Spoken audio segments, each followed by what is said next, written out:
Hey grade 11s, I'm just going to backtrack and just explain the area of triangle OAG once more, and then we're going to have number 16 to do.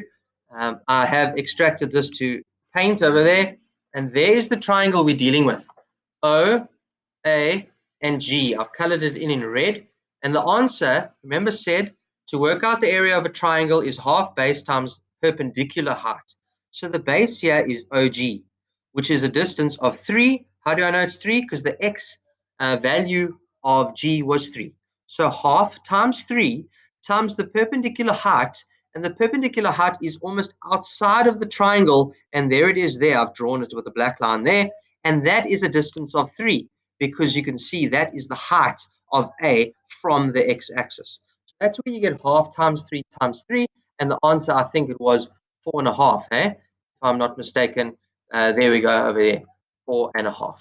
Okay, so the last one that you had to do was number 16, which said determine the equation of the perpendicular bisector. Okay, you might not be familiar with that word of AC, and I just want to show you on the diagram here, there is AC. So the perpendicular bisector describes the line that bisects that line, so chops it in half, and is perpendicular to the line.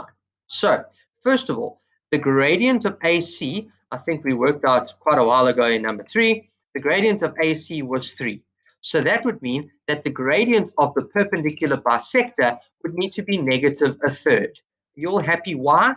How come? Because 3 times negative a third would give you negative 1, right? That's what that block over there discusses or tells you. Okay, then we need to substitute in a value that this line is going through, the coordinate. It is going to go through the midpoint of AC, which is the coordinate either D or G, 3 and 0.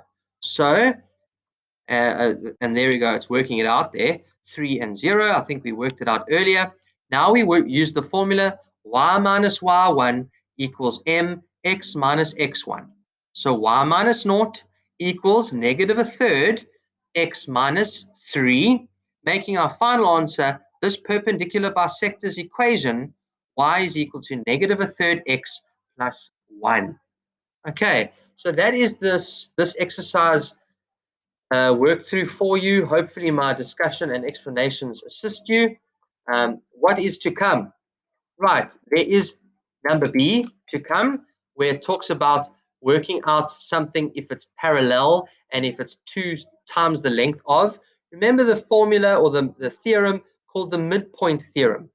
Remember from grade 10, it said if you connect a line going from the midpoint of one side to the midpoint of another side, then that line will be parallel to the third side, to the bottom line, as well as half the length of that other side.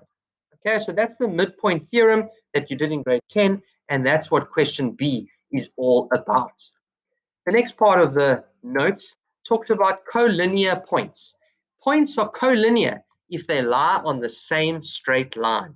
So to prove that 3 points, let's say, are collinear, we would have to show that the gradient of AB, so the line that joins AB, would be the same gradient as the line that joins BC.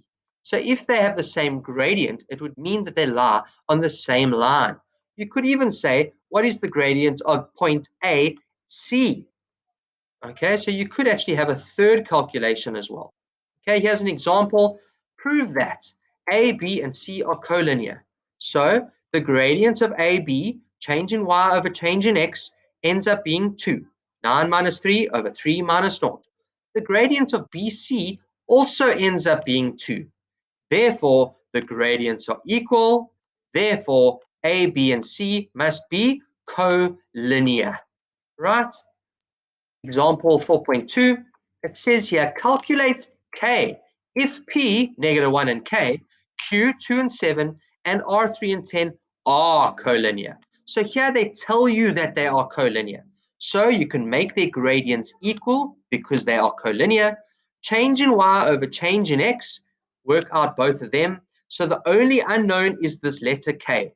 So you can times things out, you can simplify, and ends up having K equal to negative 2. How come we could do this? Because we were told they were collinear. Right,